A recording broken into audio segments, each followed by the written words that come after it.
Hi everyone! Today I wanted to talk about being a conscious consumer and why it's important not only for you, but for our global community.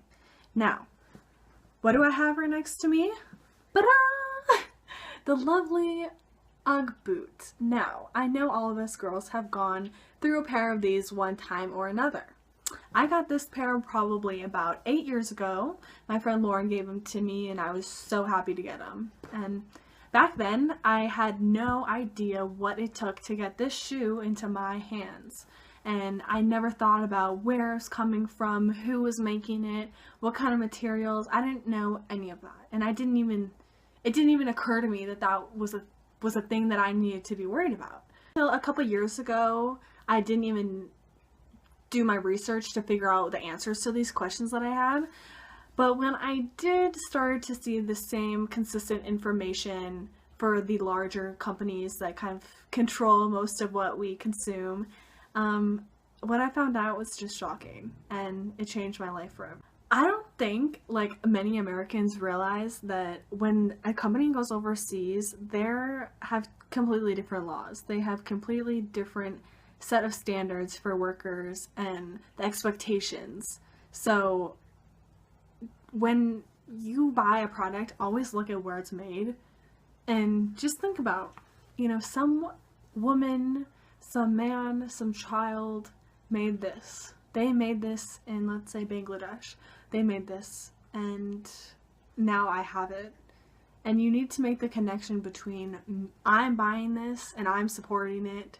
Because whatever you're buying, you're obviously supporting because you're voting with your dollar. That's how you can vote without the actual literal voting. Use your dollar. Support the brands that you want to support. And find your truth and live it because that's all you have.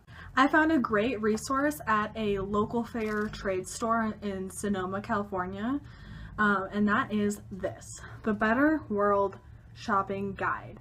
And I was really looking for kind of like a little handbook like this, but I never could really find one that I really liked on the websites that I was on. But anyway, I found this one and it is amazing. It has so much research. They have all of the sources in the back. They have pages and pages and not just random websites. Like it's business ethics website, the Better World Shopper, Caring Consumer, Clean Clothes Campaign, Corporate Accountability International. As you can see, these are all very real kind of sources, so you have to believe it. And what's great about this book is that they have lists of, like, let's see, this one is the top 10 things to change if you do want to make, your biggest impact. The first 10 are bank, gas, supermarket,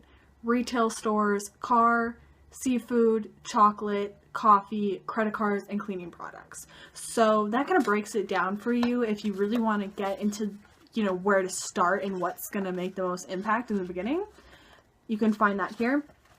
But the majority of the book is different categories. They have like random like butter and margarine category, dental care, energy bars, feminine hygiene, outdoor gear, pet care, seafood, shoes, soda, and they actually rate the biggest companies in that category, and they rate them from A to F. And for each category, they have a green superhero and then a corporate villain, which I really like because I feel like that should be acknowledged.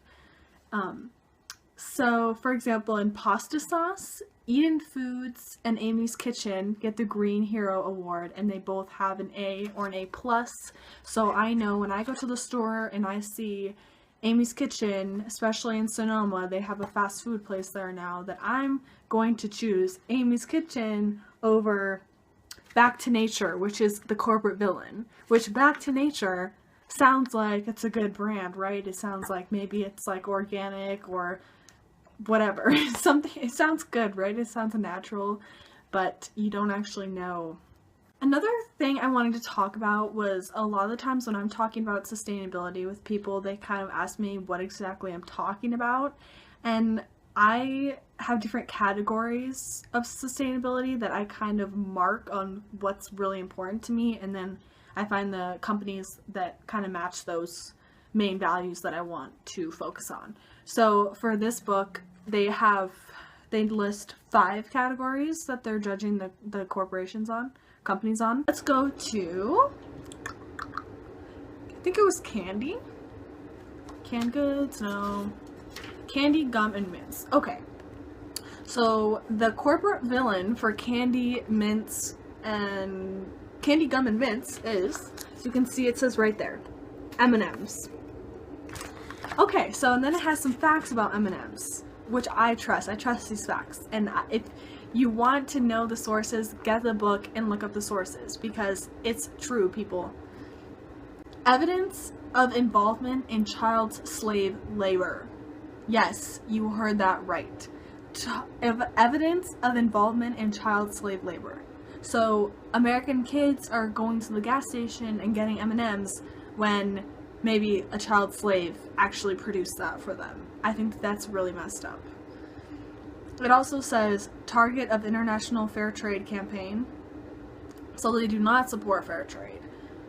Why would you not want to support fair trade? It's a win-win for everyone. Paid $38 million to Washington lobbyists. I'm just going to say that I think lobbying should just be illegal, because everyone knows at this point that it's really just bribery. And anyway, when I found that out about M&Ms, I seriously could not look at M&Ms the same. I refuse to buy M&Ms to this day, along with many other companies in that book. And that's gonna be it for this video. I highly recommend this book. I'll leave a link to it in the description box below. And just please do your research. Please get some kind of nifty little handy book where you can just look up stuff, because it makes it a lot easier to get educated on the different companies and what they're doing. So anyway, just go into the world, live your truth, be yourself, and be happy.